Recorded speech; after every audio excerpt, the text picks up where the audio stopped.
మా మిత్రుడు పవన్ కళ్యాణ్ గారు చెప్తా ఉంటారు, రాబోయే 15 సంవత్సరాలు ఎన్డీఏ ప్రభుత్వం ఈ రాష్ట్రంలో ఉండాలనేది ఒక ఆకాంక్ష. ఈ ఆకాంక్ష అంటే దేనికోసం మీరు ఆలోచిస్తే 9 సంవత్సరాలు నేను ముఖ్యమంత్రిగా 95 నుంచి 2004 వరకు ఉన్నాను. అప్పుడే ఆ పనులన్నీ అయినాయి. తర్వాత వచ్చిన వాళ్ళు చెడగొట్టలేదు. అదే కంటిన్యూయింగ్గా పైకి వెళ్ళేది కానీ చెడగొట్టలేదు. హైదరాబాద్ ఆ స్థాయికి వచ్చింది. మీరు చూడండి, ఇదే యంత్రాంగం, ప్రభుత్వ యంత్రాంగం, ఇదే రాష్ట్రం 5 సంవత్సరాలు ఈ రాష్ట్రంలో అభివృద్ధి జరిగిందా అని మిమ్మల్ని అడుగుతున్నా.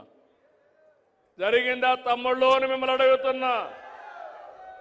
ఆ 5 ఏళ్లకు ఈ 18 నెలలకు తేడా కనపడుస్తా ఉందా లేదా మీకు అని అడుగుతున్నా. కనపడుస్తుందని చేలు పైకెత్తండి.